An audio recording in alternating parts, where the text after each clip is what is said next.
En route to Eniwetok, an unusual amount of emphasis was placed on indoctrination and the training program.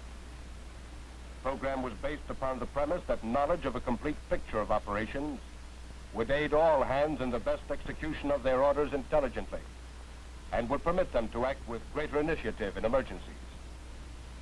All possible means, including lectures, demonstrations, question and answer periods, relief models, charts, aerial and surface photos, motion pictures, drills and so forth were to describe the immediate task ahead.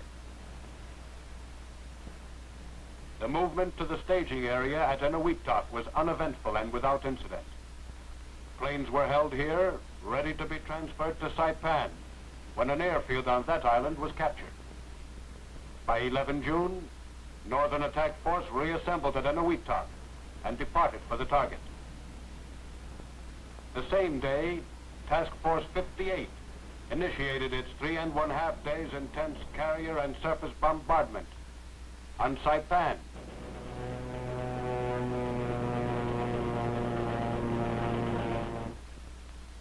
Tinian.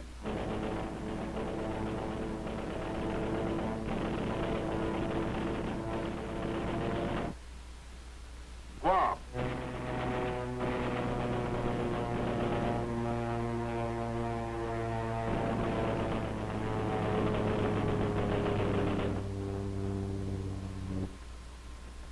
Rota.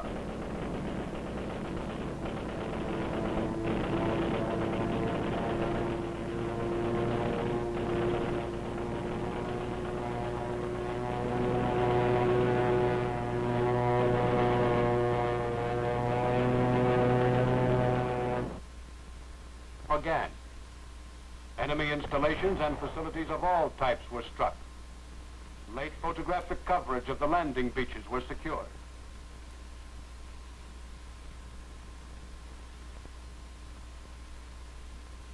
During the night, harassing and illuminating fires were maintained on Saipan and Tinian by destroyers. On D-1, 14 June, Bombardment Group 1, consisting of the fire support ships of the Northern Attack Force, Task Force 52, joined the fast carrier task forces in a deliberate bombardment of the landing beaches and installations on Saipan. This bombardment covered mine-sweeping activities in the vicinity of the island and the work of underwater demolition teams, which reconnoitered and cleared the beaches of obstacles in preparation for the landing. Elements of Task Force 58 were detached on D-1 to undertake the first in a series of carrier strikes in support of the Saipan operation on the Bonin and Volcano Islands, north of the Marianas.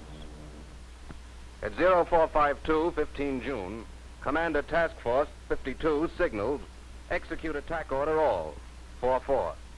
Transports arrived in the transport area of Saipan at 0524. Vice Admiral Turner signaled to the transport group commanders, take charge. Good luck. Fire support ships started the preliminary bombardment at 0530 on schedule. The weather was favorable. Flying conditions good. Wind east, 13 knots. Moderate swell.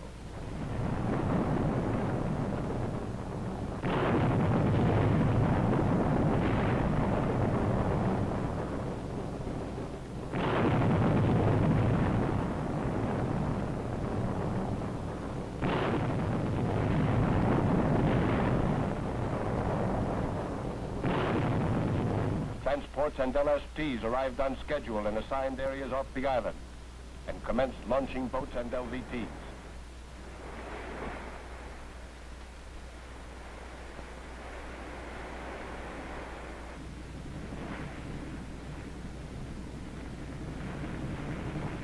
The 4 LSDs carrying medium tanks in LCMs launched promptly. After the transports arrived, key naval and marine personnel were embarked in LCCs. Although this operation was carried out smartly, there was a delay in getting all control craft to their assigned stations. As the light improved, on the right could be seen the town of Charincanoa and the reef channel opposite its pier. To the north was Garapan, the capital city.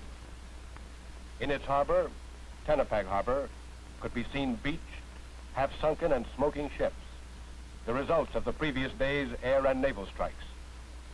In the harbor was tiny fortified Managiasa Island. Aboard the ships, all was ready. Guns and winches were manned. Boats were being lowered and hatches cleared. Troops were alerted and waiting. A diversionary demonstration began off Tenapag Harbor. Boats were lowered, troops embarked, waves formed and proceeded to 5,000 yards off black beaches, where the force circled for 10 minutes. Off Charin Kanoa, shortly after 0700, the LSTs carrying assault LTs moved into position to launch their vehicles near the line of departure. The area near the line of departure showed increasing activity. Control vessels and guide boats were on station. Each carried its identifying flag. LCI scheduled to precede the first wave to the reef, nosed into position, and hundreds of landing vehicles circled in groups, forming their waves.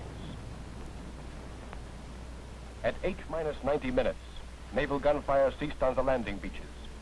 A heavy bombing strike was placed on the beaches and was followed by a strafing attack parallel to the beach.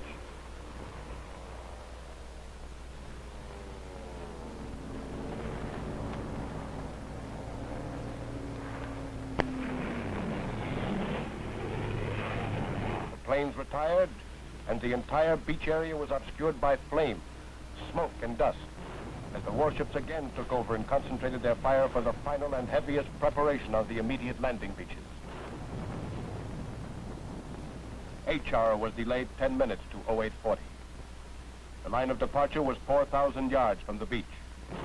It was about a 27-minute run by LVT to the beach.